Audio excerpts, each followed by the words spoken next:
Hello बच्चों, तो आज हम लोग इस लेक्चर में अल्टरनेटिव करंट के रिगार्डिंग जो हमने आरएमएस वैल्यू सीखा था उसके बेस्ड पे जो एक्चुअल में अल्टरनेटिव करंट के रिगार्डिंग जो भी क्वेश्चन आते हैं उसको आज हम लोग देखेंगे। ठीक है, तो पिछले क्लास में हमने आरएमएस वैल्यू कैसे निकालते हैं, टाइम वेरिंग करंट का, ये सब हमने देखा था। आज हम लोग साइनसॉइडल प्रोफाइल, अगर कोई अल्टरनेटिव करंट साइनसॉइडली वेरी कर रहा है, अगर वो दे रखा है तो उसको हम उससे कैसे आरएमएस वैल्यू निकालेंगे, इस लेक्चर में हम लोग ये सारी चीजें सीखेंगे। ठीक है, तो चलिए पिछली क्लास में कुछ मैंने फॉर्मूलाज बताए थे आरएमएस वैल्यू के बारे में, उसको हम डिस्कस करते हैं। फिर इस क्वेश्चन पे आते हैं। एक मेरे पास क्वेश्चन है कि if I is equal to I naught sine omega t then find I RMS. ठीक है जी, इस गिवन फंक्शन का जो करंट है ये साइनोसॉइडली टाइम के साथ वेरी कर रहा है, तो इसकी आरएमएस वैल्यू बतानी है। तो हमने देखा था कि जो किसी भी टाइम वेरिंग करंट है उसका आरएमएस जो वैल्यू होता है, सॉरी आरएमएस जो वैल्यू होता है आई आरएमएस, वो क्या होता है जी, I square d t limit put कर लो T1 से लेके T2 तक, और ये भी T1 से लेके T2 तक का स्क्वायर रूट। ठीक है जी, ये होता है। एक मैं शॉर्टकट बता रहा हूँ कि अगर जब भी साइन कॉस इस टाइप के अगर कोई भी फंक्शन दे दे, उसके साथ अगर हमारा करंट वेरी कर रहा है, तो अगर ये कुछ बातें आप याद रखोगे तो इसमें इंटीग्रेशन से बच जाओगे। तो मैं यहाँ पे लिख देता हूँ शॉर्टकट। ठीक है ना, इससे क्या होगा, फायदा ये होगा कि हम इंटीग्रेशन से बच जाएंगे, और ये आपको याद रखना है। ठीक है ना, ये होता है कि सर अगर हमारे पास साइन एन ओमेगा टी है, एन ओमेगा टी मतलब omega T, 2 omega T, 3 omega T, 4 omega T, कुछ भी हो, तो इस केस में जो एवरेज वैल्यू आती है वो कितनी आती है जी, 0 आती है। सिमिलर वे अगर हमारे पास कॉस एन ओमेगा टी है, कॉस एन ओमेगा टी का मतलब क्या है, कॉस ओमेगा टी हो जाए, कॉस 2 ओमेगा टी हो जाए, कॉस 3 ओमेगा टी हो जाए, कॉस 4, मतलब कुछ भी हो जाए, 3 4 5 ओमेगा टी है ना, सब में हमारा वैल्यू क्या आएगा जी, 0 आएगा। ये आपको ध्यान रखना है। उसी प्रकार अगर मान लीजिए कि हमारे पास सर जी अगर ऐसा है कि साइन स्क्वायर ओमेगा टी, ठीक है जी, 2 ओमेगा टी, 3 ओमेगा टी, कुछ भी हो जाए, तो इस केस में जो एवरेज वैल्यू निकल के आती होती है 1/2। कॉस स्क्वायर ओमेगा टी, इसकी जो एवरेज वैल्यू निकल के आती है जी वो आती है 1/2।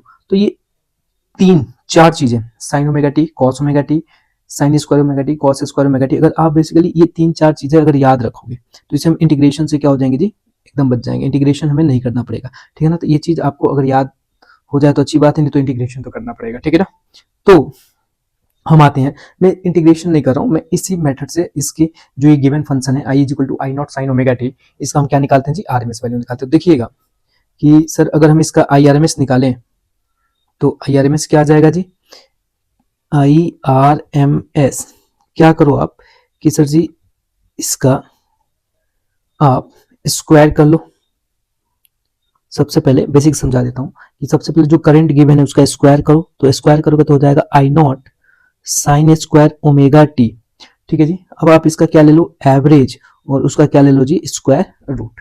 तो ये जो भी वैल्यू निकल के आएगी आरएमएस आएगी। तो देखिएगा मैं यहाँ इसको ऐसे लिख सकता हूं कि सर जी आई नॉट का स्क्वायर का एवरेज, और ये हो जाएगा साइन स्क्वायर ओमेगा टी का एवरेज। अब एक चीज ध्यान रखना है कि अगर कोई भी कांस्टेंट नंबर, जैसे मान लीजिए कि 4 है, अगर एग्जाम्पल के तौर पर ले ले 4 एक कांस्टेंट नंबर है, तो इसके कितने भी, जैसे मान ली 4,4,4 है, इसका अगर आप एवरेज वैल्यू निकालोगे ना, तो एवरेज क्या होता है, जितने भी नंबर हैं उन सबका सम अपन में टोटल नंबर, तो टोटल कितने जी 3, तो ये 12 और ये हो जाएगा 3, ये कितना आ जाएगा 4। तो किसी भी कांस्टेंट टर्म का एवरेज क्या आता है जी, एक्जैक्टली वही नंबर आता है। तो यहाँ पे जैसे आप इसका आई नॉट एक कांस्टेंट टर्म है, आई नॉट का एवरेज निकालोगे क्या मिल जाएगा आपको जी, आई नॉट का स्क्वायर। ठीक है, और साइन स्क्वायर ओमेगा टी का अभी हमने वैल्यू देखा था कि साइन स्क्वायर ओमेगा टी का एवरेज कितना आता है जी, हाफ। तो सर इसका वैल्यू कितना हो जाएगा जी, हाफ। तो यहां से मैं बोल सकता हूँ कि सर जी जो हमारे पास आई आर एम एस निकल के आएगा आई नॉट स्क्वायर बाई 2, तो थोड़ा और ढंग से लिखे हम, तो इसे क्या लिख सकते हैं जी, इसे हम क्या लिख सकते हैं कि सर जी जो आई आर एम एस होगा वो हो जाएगा सर जी आई नॉट बाई √2। ठीक है ना, और इस √2 को और थोड़ा सा सॉल्व करोगे तो ये हो जाएगा 0.70 आई नॉट। अब ध्यान सुनिए, आई नॉट क्या है, आई नॉट है पीक करंट। आई नॉट हमारा क्या है जी, पीक करंट, या इसी को हम लोग क्या बोलते हैं, करंट एम्पलीट्यूड। ठीक है, तो जब भी इस टाइप के क्वेश्चन आ जाए, I naught sine omega t, I naught cos omega t, तो इस केस में हमारा आई आर एम एस को क्या करना है, उसके पीक वैल्यू को √2 से डिवाइड कर देंगे तो हमें क्या मिल जाएगा, आर एम एस वैल्यू। चलिए इसको मैं समराइज करता हूँ, या एक और एग्जाम्पल लेते हैं। ठीक है, एक और एग्जाम्पल लेते हैं, फिर उसके बाद से हम लोग आगे चलते हैं। जैसे मान लो मैं इस बार एक पोटेंशियल का एग्जाम्पल उठा लेता हूँ। जैसे मान लो कि if E is equal to E naught sine omega t हमें दे दे, ठीक है जी, तो साइन ओमेगा टी दे दे और पूछे कि find I R M S, ठीक है ना, एक साइकिल के लिए ना, जनरली एक साइकिल के लिए पूछा जाता है। तो सर इसमें कुछ नहीं करना, देखो सेम फंक्शन है, बस वहां पे आई था, यहाँ पे ई है, वहां पे आई नॉट था, यहाँ पे ई नॉट है, और सेम साइन ओमेगा टी वहां पे भी था, यहाँ पे भी था। तो मैं उससे जस्ट सीधे रिजल्ट लिख सकता हूँ कि सर जी यहाँ पे जो हमारे पास ई आर एम एस की वैल्यू आएगी, ई आर एम एस की वैल्यू जो आएगी कितनी आएगी जी, ई नॉट अपन में √2 या 0.707 ई नॉट। ई नॉट क्या जी, आपका पिक पोटेंशियल या पिक पोटेंशियल एम्पलीट्यूड, ध्यान रखना है। अब मैं नोट डाल के जो भी हमने यहाँ पे सीखा उसको लिख देता हूँ, और आपको ये याद कर लेना है ना, क्योंकि एसी में इसके बहुत सारे क्वेश्चन पूछे जाएंगे। कि अगर पहला कि सर जी अगर हमारे पास I is equal to I naught sine omega t है, तो इसकी जो आर एम एस वैल्यू निकल के आएगी वो कितनी आएगी, जो पिक, ये वाला पिक करंट है, अपन में √2, एकदम याद कर लेना सीधे। दूसरा हमने ये देखा कि E इज इक्वल टू, अगर ई नॉट साइन कॉस कुछ भी हो, है ना, वो साइन ओमेगा टी है, तो इसकी सर जी आर एम एस वैल्यू जो निकल के आएगी, E R M S value, वो आएगी आपको ई नॉट अपन में और √2। ये आपको याद होना ही चाहिए, ठीक है। तो अभी तक जो भी हमने पढ़ा इसको अच्छे से समझ लेना है, ठीक है जी। चलिए तो आगे चलते हैं, इस पे और भी क्वेश्चन पूछे जाते हैं, उनको डिस्कस करते हैं। तो एक मैं और एग्जांपल ले रहा हूँ। जैसे मान लीजिए हमारे पास जो नेक्स्ट एग्जांपल है कि सर जी ऐसा दे दे, I is equal to I naught, और यहाँ पे दे दे I naught sine omega t. तो इस केस में हम लोग और बोल देंगे कि sir find I R M S, I R M S निकालिए। तो एकदम सिंपल मेथड जो हमने अभी सिखाया वही लगाना है। क्या करना है जी, सबसे पहले जो भी करंट है इसका पकड़ के स्क्वायर कर देना है, फिर इसका एवरेज लेना है, फिर इसका स्क्वायर रूट ले लेना है। फिर क्या आ जाएगा सर जी, हमारे पास जो भी वैल्यू निकल के आएगा क्या बता देगा, आई आर एम एस। देखिए कितना इजीली बन जाएंगे, तो आपको इंटीग्रेशन करना पड़ेगा, इंटीग्रेशन से बचना है तो इस शॉर्टकट को अप्लाई करना है, ठीक है। तो हमारे पास ये हो जाएगा कि सर जी आई नॉट प्लस में I naught sine omega t का होल स्क्वायर, इन सब का एवरेज। तो जैसे आप सॉल्व करोगे तो कितना हो जाएगा, आई नॉट का स्क्वायर ए प्लस बी का होल स्क्वायर है, तो ए का स्क्वायर प्लस में बी का स्क्वायर प्लस में 2a, आई नॉट क्या हो जाएगा जी, आई नॉट स्क्वायर, और ये हो जाएगा साइन ओमेगा टी, इन सब का एवरेज। अब क्या करो, आप एवरेज को इंडिविजुअल डिस्ट्रीब्यूट कर दो, तो ये हो जाएगा सर जी आई नॉट का स्क्वायर, यहाँ हो जाएगा आई नॉट का स्क्वायर का एवरेज, और ये साइन स्क्वायर ओमेगा टी का एवरेज प्लस में 2 आई नॉट का स्क्वायर, और यहाँ पे हो जाएगा sir ji sine naught omega t, इन सब का एवरेज। अब ध्यान से देखिएगा कि सर जी इसका जो वैल्यू आएगा साइन ओमेगा टी का एवरेज कितना आता है, 0। Sir ji sign square omega t का एवरेज कितना आ जाएगा, 1/2, और कांस्टेंट का क्या आता है जी, कांस्टेंट। तो देखेंगे कि हमारे पास अब ये कांस्टेंट है, तो इसकी वैल्यू कितनी आ जाएगी जी, आई नॉट का स्क्वायर, और यहाँ पे आई नॉट का स्क्वायर कांस्टेंट ये भी बाहर रहेगा, और सर यहाँ पे इसका कितना आ जाएगा 1/2 प्लस में 0। तो अब जैसे इसको सॉल्व करोगे तो आई थिंक ये आ जाएगा कितना जी, 3 आई नॉट का स्क्वायर बाई 2, और थोड़ा सा हम लोग इसको सिंप्लीफाई करें तो हमारा जो आई आर एम एस निकल के आ जाएगा सर, वो हो जाएगा √3/2, और आई नॉट को क्या कर दो, ये इस गिवन फंक्शन का क्या आ गया जी, आई आर एम एस। तो इस टाइप के क्वेश्चन पूछे जाते हैं, ध्यान रखना है। मैं पूरे एक बार स्क्रीन पे ला रहा हूँ, इसे आप नोट कर सकते हैं, ठीक है जी। तो ये इंटीग्रेशन से आप बच जाओगे, नहीं तो अगर हम इंटीग्रेशन वाला मेथड लगाएं, जैसे इंटीग्रेशन आई स्क्वायर डी टी T1 से T2, फिर अपन में D T integration of D T T1 से T2 का स्क्वायर रूट, उससे भी बनेगा, लेकिन काफ़ी समय लगेगा और बनाने में भी डिफिकल्टी आएगी, ठीक है जी। तो एक और एग्जाम्पल हम लोग लेते हैं। चलिए नेक्स्ट जो हमारे पास एग्जाम्पल है, इसी टाइप का एक और एग्जाम्पल हम ले रहे हैं। जैसे मान लो कि I is equal to I1 sine omega t plus में I2 कॉस ओमेगा टी, ऐसा कुछ फंक्शन दे दे, बोले कि find sir I R M S, इसका आई आर एम एस निकाल दीजिए आप।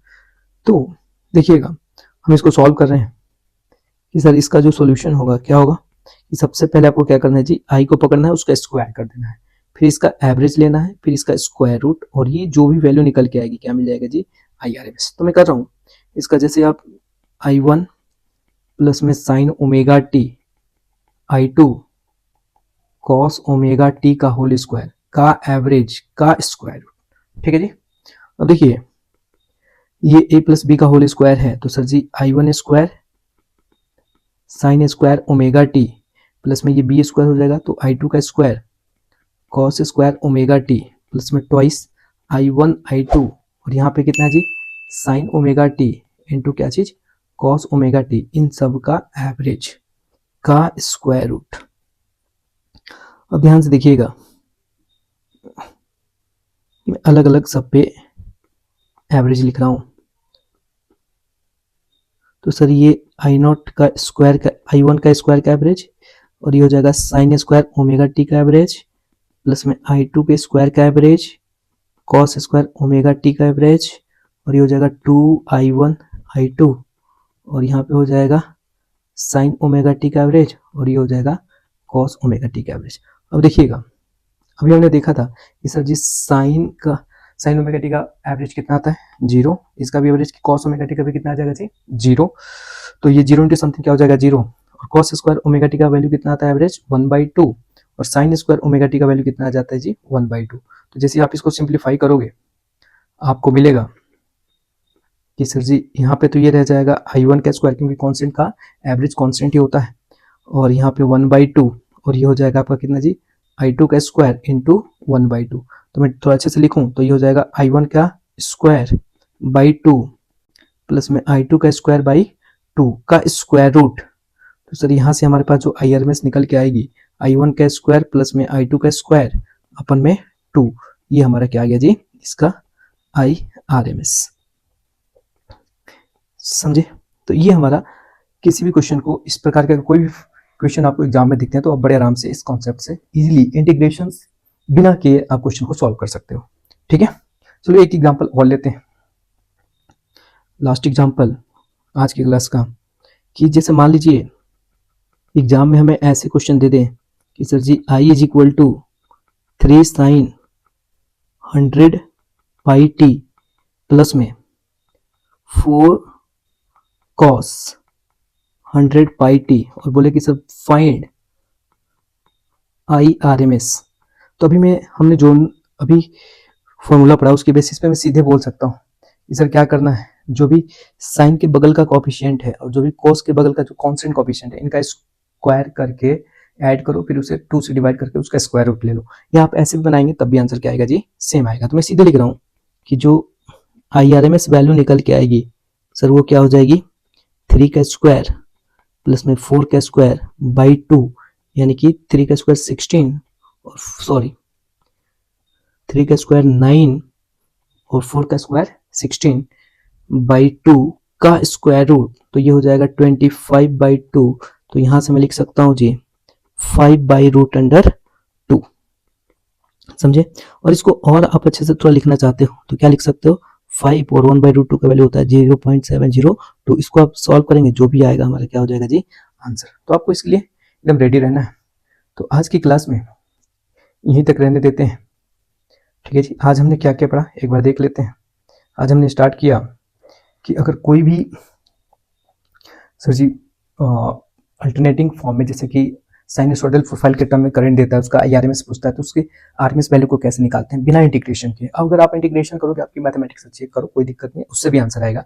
लेकिन ये जो शॉर्टकट है ना, जैसे sign omega T cos omega t का एवरेज 0 होता है, sign square omega T cos square omega t का एवरेज जो होता है हाफ होता है, इस कॉन्सेप्ट को अगर हम अप्लाई करें तो बड़े आराम से और बड़े कम समय में क्वेश्चन को सॉल्व किया जा सकता है। ठीक है जी, तो आई होप आपको ये लेक्चर अच्छा लगा होगा।